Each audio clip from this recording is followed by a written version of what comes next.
good to treat other people the way you would like to be treated yourself. It's like a golden rule, and there's a reason for it. And that reason is that we're connected in some strange way that we don't totally understand. And unless you are good to other people around you, unless you're kind and friendly and warm and loving, you're not going to enjoy this life. You're just not. You're going to be problems everywhere you go. You're going to have problems everywhere you go. You got to figure out a way to enjoy this life. It's not because of Jesus. It's not because of Moses. It's not because of anybody that may or may not have ever existed. It's because that's how you fit in better in the world. That's how you stay positive. And it doesn't have to be some that was written 5,000 years ago on animal skins. That doesn't have to be the golden rule because it's old. You know, that's dumb. We need to figure out, like, now, today, what is, you know, the best way to live your life? What is the, you know, there's got to be ways where you can be putting forward the most positive energy. I mean, we know objectively what's causing pollution. We know objectively what's causing birth defects, and, you know, and we're taking in too much chemicals and not enough vitamins. We know objectively all this stuff. We know how to organize our world, and yet we don't do it. We know how to organize our health, and yet very few people do it. We know all these things. The right path to, like, being like a happy, healthy person is to do all the that we already know you're supposed to do. Take care of your body, take care of your health, take care of your mind, your stress, meditate, be kind to people. We all know that. You ask anybody, they know how to get by and to be the most evolved version of you that you can be. I mean, it's not like a magical checklist. If you talk to people about it, you said, okay, here you got a person, you want to improve them, what are the things you're going to do to them? Okay, well, if I was a life coach, the first thing I would say is this guy's got to get on a diet that makes him healthy. I don't mean a diet just to lose weight. I mean just healthy foods in your body. Many vegetables. Vegetables, a lot of good quality protein, a lot of water. Stop the sodas, stop the bullshit. Start working out your body and get a better sense of, like, how this machine feels when it's moving, it's flowing better, there's less tension in it, your mind feels like relaxed, and you enjoy every single moment of the day better. Step one, everybody knows that step, right?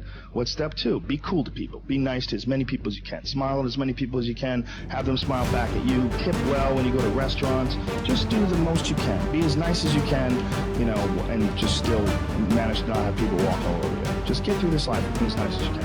What else? Do what you want to do with your life, right? Don't be doing something you don't enjoy.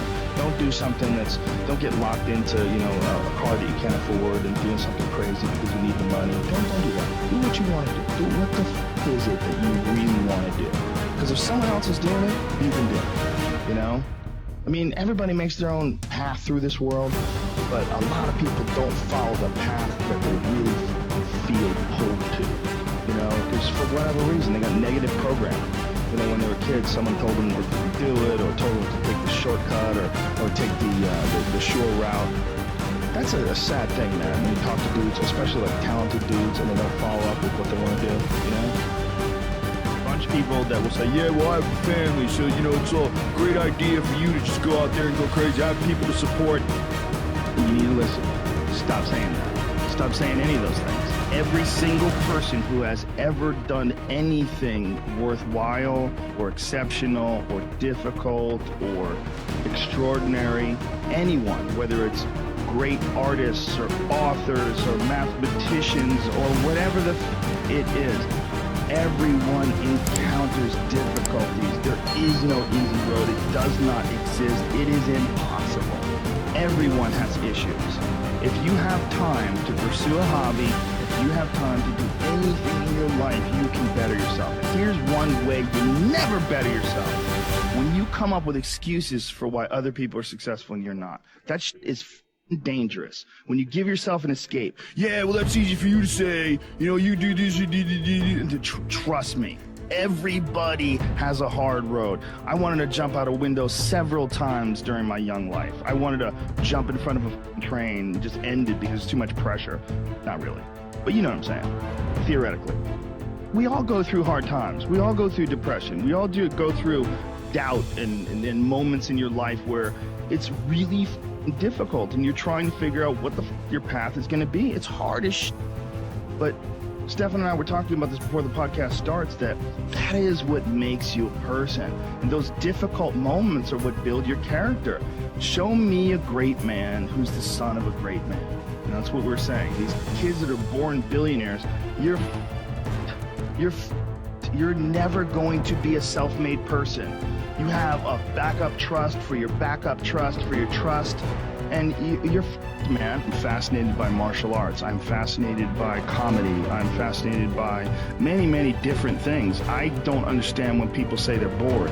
Because if I had the time to live 100 lives, I'd be speaking different languages. I'd be living in different countries. I would try a number of different careers, because I think there's a lot of unbelievably fascinating, puzzling, complex things that you could study in this world. That's just me and my personality, but that's a personality also that I've cultivated over years of Were you like challenges. that as a kid too? Well, I was involved in martial arts very early, and I think that is one of the things that motivated me to explore difficult tasks, because through difficult tasks you learn an incredible amount about yourself, and through the fire of competition you get to understand motivation. You get to understand the resistance that you have inside your mind to doing hard work. You get to understand the rewards of discipline. Like, you don't truly appreciate relaxation unless you've worked hard. And that is the yin and the yang of life. And I've said this to the point of people getting sick of it, but one of the worst decisions a man can make, I can only speak for men, obviously, is to be comfortable. I don't think you should try to be comfortable. I think what you should try to do is try to earn comfort. And if you can get a day off where you've worked hard and you've accomplished goals, that day off will be so sweet. When I work hard and I sit in front of the TV, I enjoy the shit out of it. I put my feet up, I have a nice drink, I enjoy my free time. One of those chairs that knids your back or something like that? I do have one of those. Do you really? Those are great. They're great, right? Yeah. I don't use it that much though. Honestly, I'm more of a workaholic than I should be, probably. If the balance was, I probably should relax more than I do, but I never feel like I earned it. But that's part of the reason why when I do feel like I earned it, I can enjoy it. It's because I am more connected to the idea that I need to accomplish things, and it's not like for anybody else's benefit other than my own, or anybody else's approval other than my own. When I have a task, whether it's today I'm going to write 1,000 words, or 2,000 or whatever the number is,